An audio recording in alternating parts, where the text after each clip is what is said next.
Have you ever wondered why nobody bothered to teach you the most important subject of all in school? You learned about the War of 1812, you memorized the periodic table, and you probably still remember that mitochondria is the powerhouse of the cell. But when it comes to managing your actual money, making smart financial decisions, and building wealth that could change your entire life trajectory, suddenly the education system went completely silent. Here's the uncomfortable truth. Only about half of American adults can demonstrate basic financial literacy, according to recent surveys. That means if you're sitting in a room with 10 people, roughly 5 of them have no clue what they're doing with their money. And honestly, that's probably being generous. The average American correctly answers just 48% of basic financial questions, which means most people are literally failing at managing the one thing that affects every single decision they make. My name is David, and I spend way too much time thinking about money, stewardship, and why some people build real wealth while others struggle paycheck to paycheck despite earning similar incomes.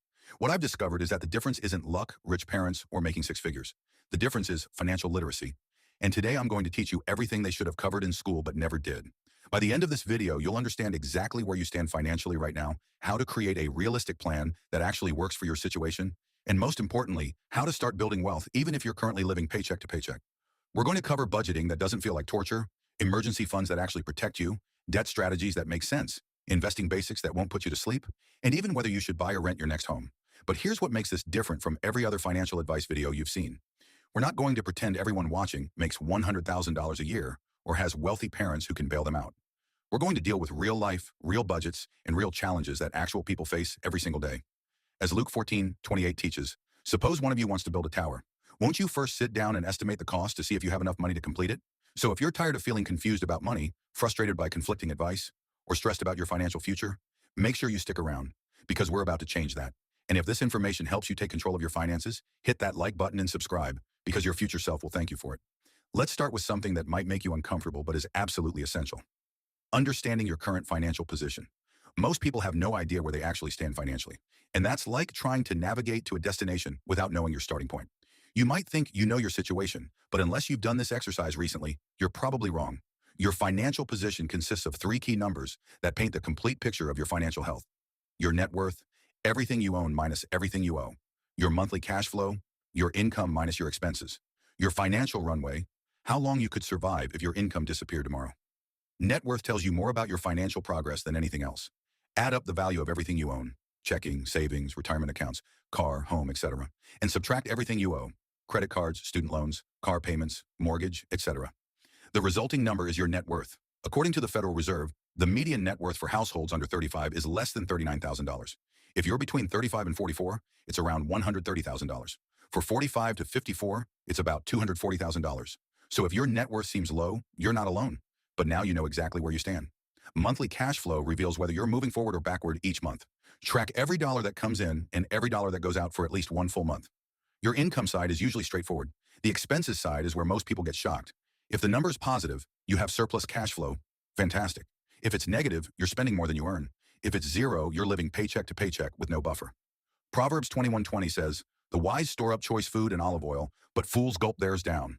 Let's say your monthly surplus is $300. That might not sound like much, but $300 invested every month at an 8% return becomes over $460,000 in 30 years. That's the power of understanding your actual cash flow instead of just hoping everything works out. Financial runway is probably the most important for your peace of mind. Take your monthly expenses and divide them into your total liquid savings. Money you can access quickly without penalties. If your monthly expenses are $3,000 and you have $9,000 in liquid savings, your runway is 3 months. Most experts recommend 3 to 6 months of expenses saved, but even 1 month puts you ahead of a huge percentage of Americans. According to the Federal Reserve, 37% of adults couldn't cover a $400 emergency without borrowing or selling something. Proverbs 22:7 is blunt. The rich rule over the poor, and the borrower is slave to the lender. Understanding these 3 numbers gives you complete clarity about your starting point. Each scenario requires a different strategy, and you can't create an effective plan without knowing exactly where you're starting from. Now that you know where you stand, let's talk about setting goals that actually matter. Most people approach financial goals completely wrong.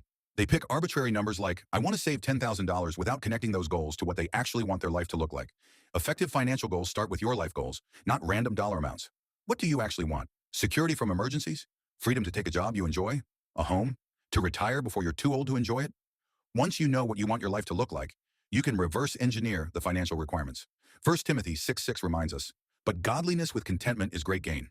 Successful people create specific, measurable goals with realistic timelines. Instead of, "I want to save more money," try, "I want to save $15,000 for a home down payment within 18 months.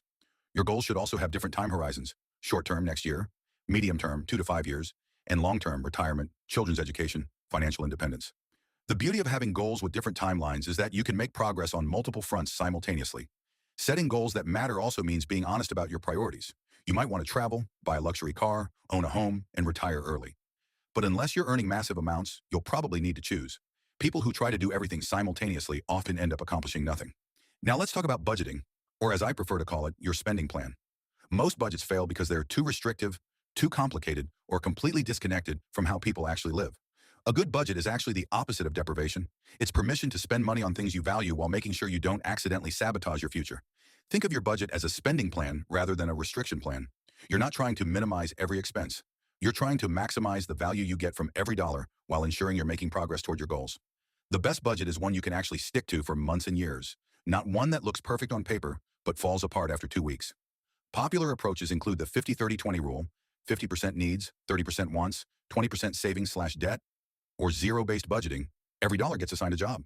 The envelope method works well for people who struggle with overspending because it makes the limits tangible. Regardless of which approach you choose, your budget needs to account for irregular expenses, insurance, holidays, maintenance, and include some flexibility for fun and personal spending. A budget that doesn't allow for any joy won't last. Philippians 4:11-13 teaches us to learn contentment in any situation, knowing we can do all things through Christ who strengthens us. Start simple, track your results, and adjust as needed. The goal isn't a perfect budget. The goal is a sustainable system that helps you spend intentionally while making consistent progress toward your financial objectives. Smart saving isn't just about stuffing money away. It's about matching your money to the right purpose. Your emergency fund is the most important financial concept that nobody wants to think about until they desperately need it. An emergency fund is money set aside specifically for genuine emergencies, not sales or spontaneous trips. Traditional advice says 3 to 6 months of expenses, but start where you are. Even $25 per week adds up. Treat your emergency fund contribution like a non-negotiable bill. Automate it, keep it in a high-yield savings account or money market. Liquid and boring, not invested in the stock market where it could drop when you need it most. The size of your emergency fund should reflect your specific situation. Stable job with a working spouse? 3 months might suffice. Self-employed or irregular income? Aim for 6 months or more.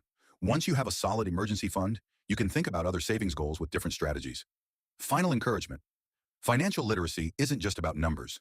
It's about faithful stewardship of what God has entrusted to you. Live below your means, build margin, eliminate foolish debt, invest consistently, pray for wisdom in every decision. You don't need to be perfect. You just need to be consistent and patient. The math works if you let it. More importantly, your life works better when money serves you instead of controlling you.